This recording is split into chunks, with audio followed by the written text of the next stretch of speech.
이게 어디서부터 시작됐을까? 그게 창세기에 나타난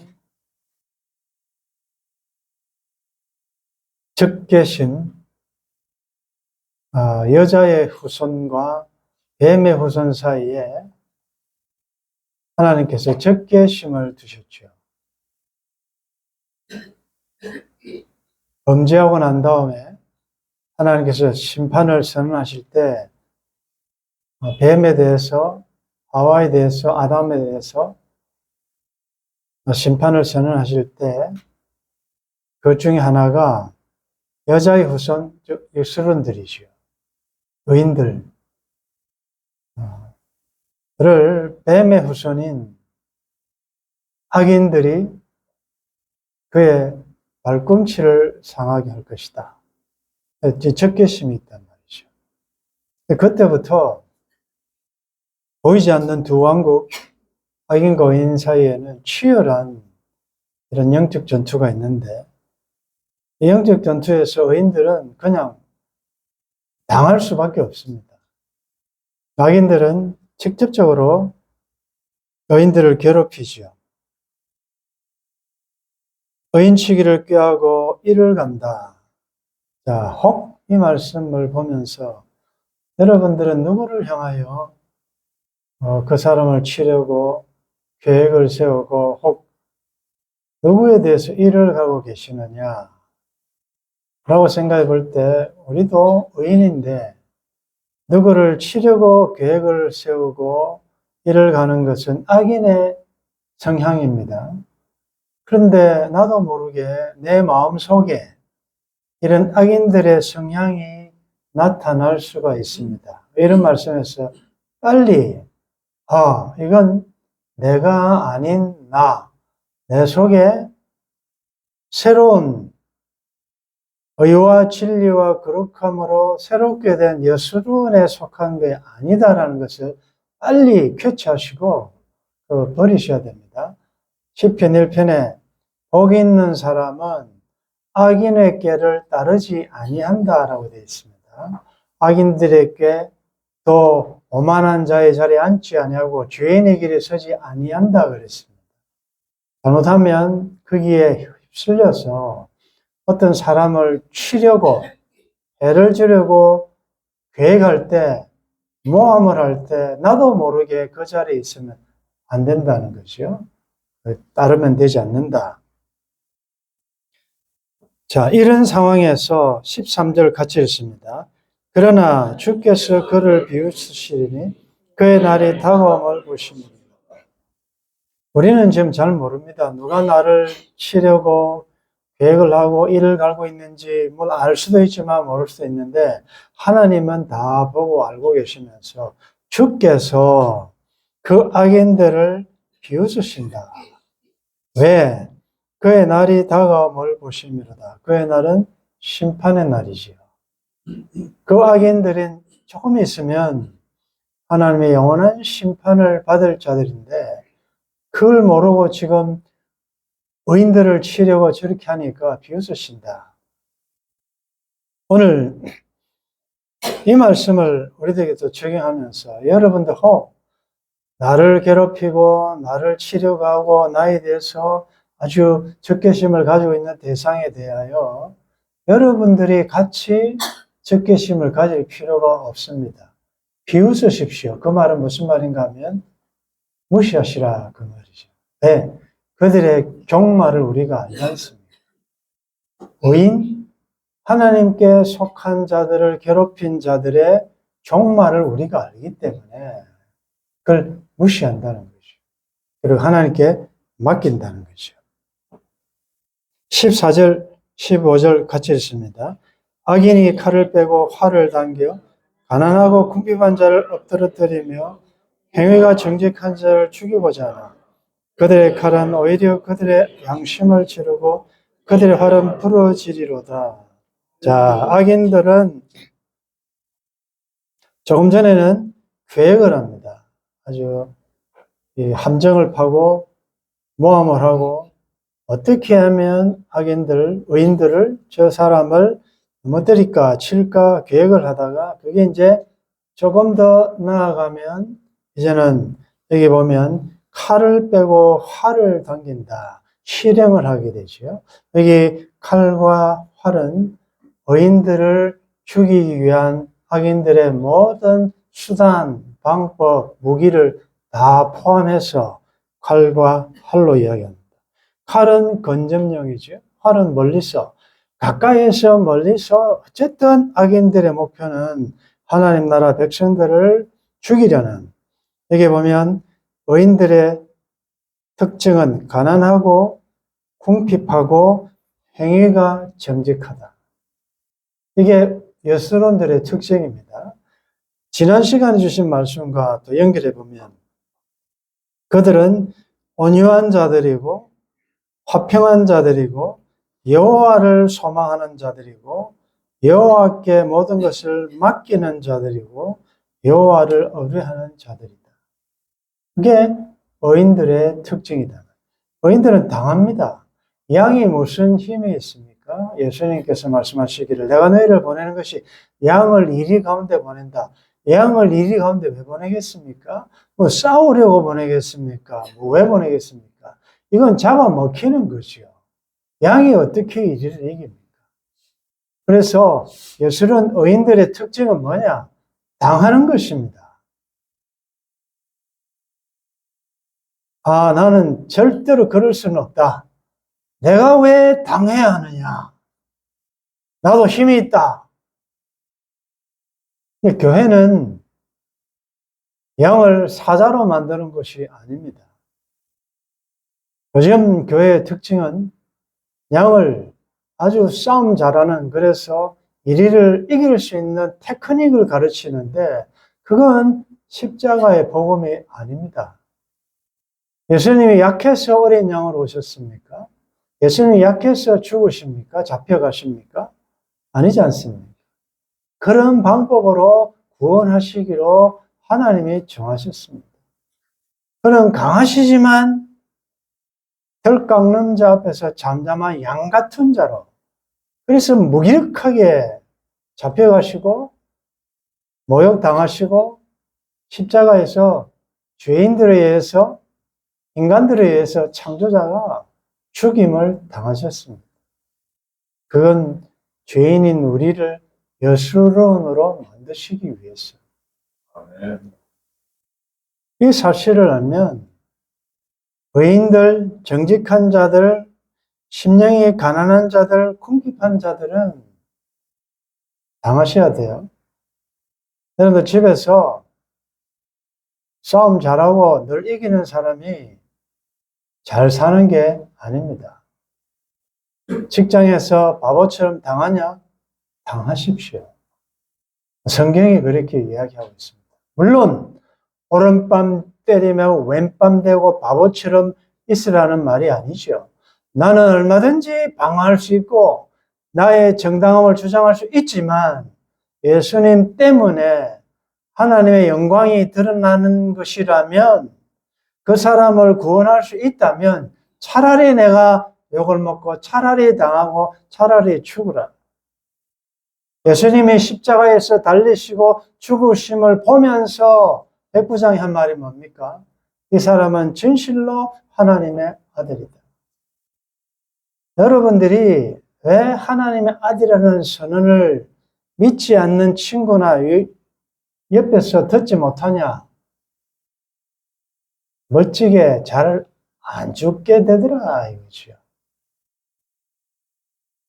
너무너무 당당하고 너무너무 자꾸 남을 밟고 나는 항상 옳고 다른 사람이 틀렸다라고 자꾸 이렇게 정복자의 행세를 하니까 감동이 안 되는 것입니다. 아이고 제발 좀 항복해라. 제발 좀 져라. 왜 그렇게 끝까지 고집을 부리냐 이런 말을 우리가 가끔 듣잖아요. 집에서도 그래요.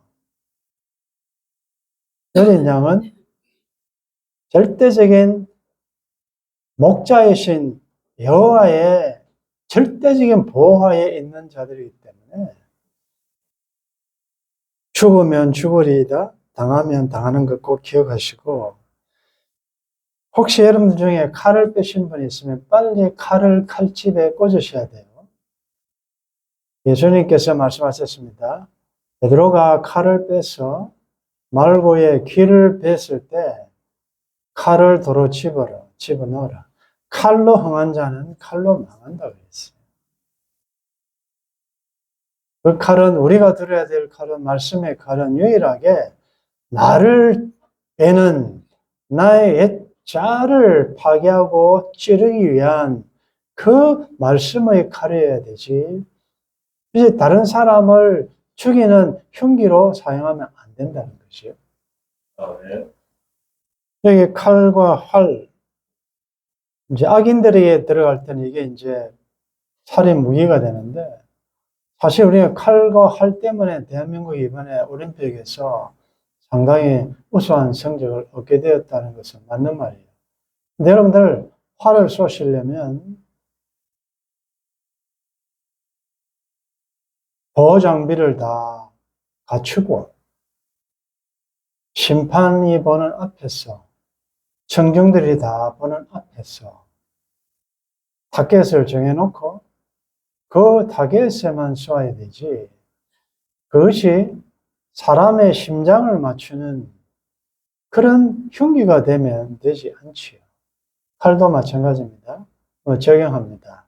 여러분들의 말이, 여러분들의 입술의 말이 칼이 되지 않도록, 흉기가 되지 않도록 우리는 조심해야 됩니다.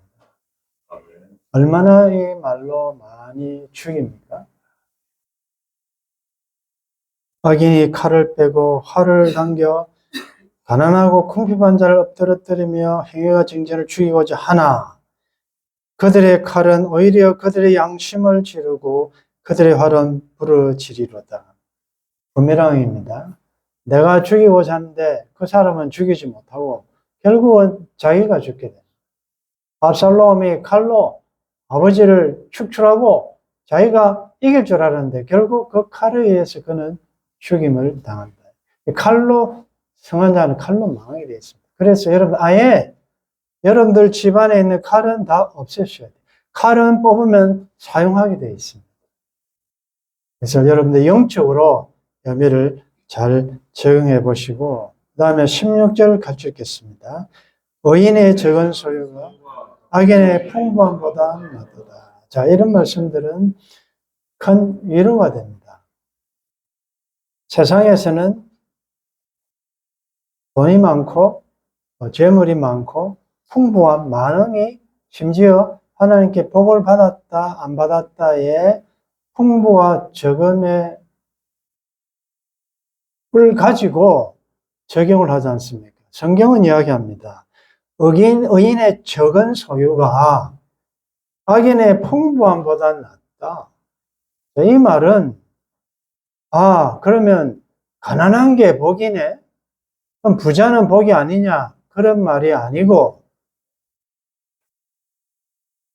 나의 적은 소유가, 나의 결핍과 궁핍함이 이것으로 인하여 더 하나님을 찾게 되고 하나님을 갈망하게 되고, 이 가난한 심령, 영육 간의 물질적이든 무엇이든 가난함이 하나님을 더 가까이 가게 만들기 때문에 그것이 복이라는 것이고, 풍부하니까, 많으니까 가난한 심령이 되지 않고 그 많음이 하나님께로 가는, 예배로 가는, 말씀으로 가는데 방해가 된다면 그 풍부함은 차라리 변장된 저주다는 거죠.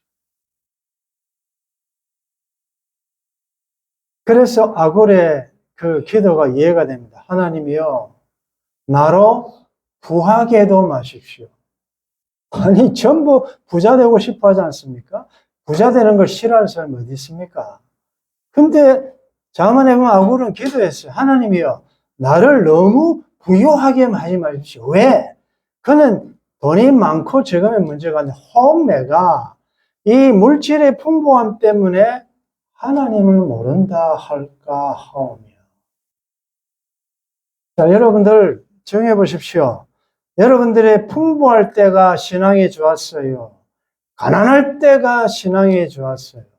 언제 기도하게 됩니까? 언제 더 하나님 앞에 가까이 가게 됐냐? 여러분들, 한국 교회가 가난할 때는 그래도 성경적으로 살려고 애를 많이 썼어요. 이게 부유해지니까, 이게 풍부해지다 보니까 이제 다양한 만물 신들이 하나님의 자리를 대신하거나 위협하게 되었어요. 한국이 못 살 때는, 경제적으로 가난할 때는 그나마 인간들 사이에 정이 있었어요. 요즘 곳곳에, 옛날에는 이 CCTV 나오기 전에는 그래도 좀 부잣집은 항상 보면, 그것도 보면 좀 잔인하죠. 철조망 막 세우고, 그것도 또 넘어올까 싶어가지고, 유리 깨어가지고 유리를 막 못 넘어오게.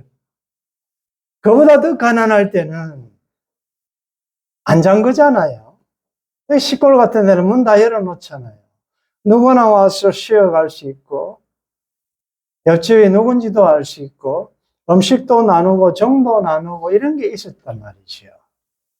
그러나 잘 살게 되면서부터 사람의 삶은 좀 편리해져 줄지 모르지만, 하나님의 형상, 이 푸른 하나님 형상 닮은 이게 정신이 드라이해지고 황폐해지고 얼마나 잔인하게 됐습니까?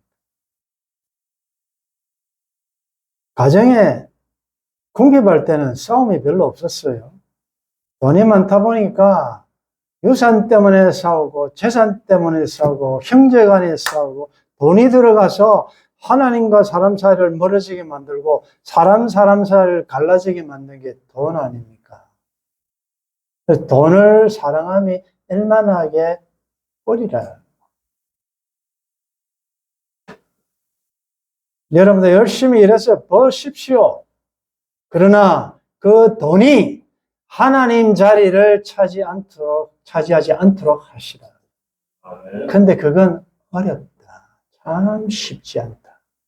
예수님 말씀하셨습니다. 부자가 하나님 나라 들어가는 것이 얼마나 어려우냐. 어려운 게 아니라 아예 불가능합니다. 어떻게 이야기했느냐. 낙타가 바늘 귀, 조그마한 거기로 들어가는 것보다 부자가 천국 가기 어렵다 그랬습니다. 그럼 불가능하다는 말 아니겠습니까? 무슨 그런 말씀 하십니까? 나는 아무리 부해도 난 예수님 잘 믿습니다. 예, 그럴 수도 있어요. 그러나 위험하다는 거죠. 뭐든지 풍부함. 그래서 하나님께서는 영적으로 다이어트를 찾고 싶겠어요. 이 말씀은 다음에 한번 정해야 되겠는데, 그래서 다시 한번 여러분들이 혹은 여러분들이 지금 다른 사람보다, 다른 친구보다, 이웃보다, 다른 친척보다 뭔가 물질의 적음 때문에 기죽지 마시라는 거죠. 의인의 적은 소유가 하나님 없는 믿지 않는 악인들의 풍부함보다 더 낫다는 사실을 기억하시기를 바랍니다. 그러니까 우리는 왜 그러냐? 나는 가난하지만, 가난한 자 같지만 부유한 이유는 부유하신 예수님이 내 주님이십니다. 당당함을 가지시고, 자, 17절, 18절 같이 읽겠습니다.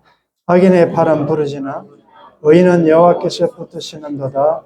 여호와께서 온전한 자의 날을 아시나니 그들의 기업은 영원하리로다. 19절, 그들은 환난 때에 부끄러움을 당하지 아니하니 기근의 날에도 풍족할 것이나. 20절, 악인들은 멸망하고 여호와의 원수들은 어린 양의 기름같이 타서 연기가 되어 없어지리로다. 네, 결국은 악인들은 망할 것입니다.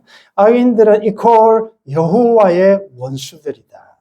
그들은 연기가 되어 없어질 것이다. 그러나 하나님께서는 의인들, 여서론들은 붙드시고 그들의 날을 아신다. 우리의 갈 길을 하나님이 아십니다. 우리의 가는 길 하나님이 아세요. 여러분들 자녀들의 앞길도 하나님이 아십니다. 하나님께서 지키시고 인도하실 것이라. 이제 조언이 이제 또 대학 이제 연수도 내야 되고 또 졸업돼야 되고 여러분들 직장 생활하고 또 취업 시험도 치어야 되고 다 이런 길들을 우리는 모르지만 하나님은 다 아신다. 그게 우리에게 불안함과 두려움보다는 신뢰감, 맡긴다. 저렇게 맡기는. 지난주 중에 다양한 지구촌에서 지금 아까 기도에 나왔듯이 이런 마르시 말의 정조들이 많은 것 중에 브라질에서 한 비행기가 추락을 해서 탑승자 전원이 사망했습니다. 근데 그 기사에 보면 재밌는 게 그 비행기를 타야 될 한 열 몇 명인가 이 사람들이 탑승구를 잘못 알고 엉뚱한 데로 가서 기다리다가 그 비행기를 놓쳤다는 거예요. 그런데 엉뚱한 탑승구에 가서 항의를 했다. 내가 저 비행기를 꼭 타야 된다. 타야 된다는데 안 된다. 이미 비행기는 떠났으니까 다른 항공편 알아봐라. 그런데 조금 있다 보니까 내가 타야 될 그 비행기가 추락해서 저는 상황이다. 자, 그런 사고가 난 것은 안타까운 일이고, 자, 이 사람들, 내가 탔었어야 되는데, 그래서 죽었어야 되는데, 이상한 일 때문에, 뭐 안 돼가지고 막 항의하고 했는데, 안 탔기 때문에 살아는 사람들은 그들의 삶을 어떻게 살겠습니까? 우리는 우리 내일 일을 모릅니다. 그러나 우리의 가는 길은 하나님이 아십니다. 우리가 모르는 이런 엄청난 눈동자처럼 앞서가시고 보호하시고 지키시는 하나님의 인도하심을 신뢰하면서 이런 악인들의 다양한 위험에 노출되어 있는 우리는 이 칼빈의 기독교인의 십자가라는 이 글을 제가 한번 소개하면서 마치겠습니다. 그리스도께서는 모든 자를 자기의 소유로 부르셨다. 그러므로 각자는 자기의 십자가를 지고 고난의 삶을 영위해 나갈 만반의 준비를 하지 않으면 안 된다.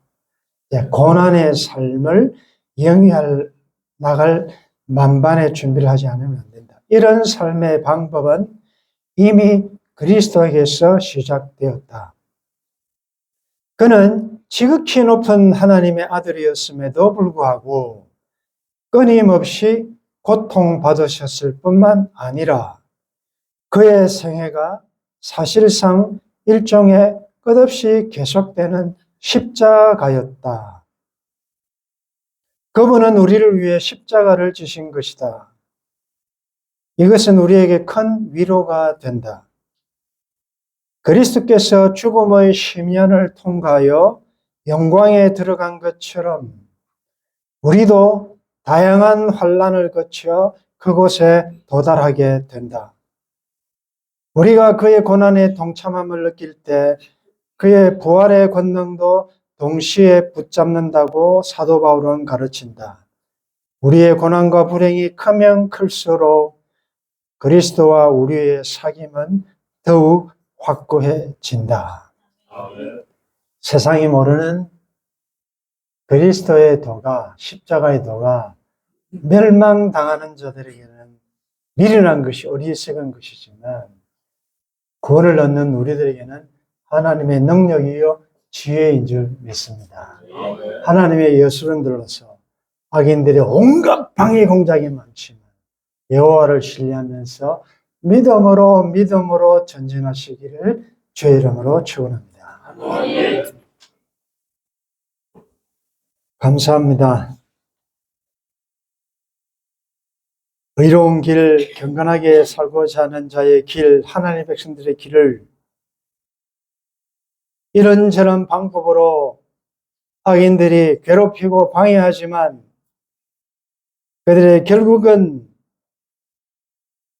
어린 양의 기름같이 타서 연기가 되어 없어질 것이고 우리의 가는 길은 하나님의 의인들 온전한 자의 나를 하나님이 아시기 때문에 우리들이 누릴 영광과 기업은 영원할 줄 믿습니다. 환난 때도 부끄러움을 당하지 않고 기근의 날에도 하나님이 공급하심으로 풍족할 것이라 말씀하셨습니다. 십자가를 잘 지고 끝까지 하나님을 신뢰하며 믿음으로 전진하는 주의 백성들 되게 도와주옵소서. 주 예수님의 이름으로 기도드리옵나이다. 아멘.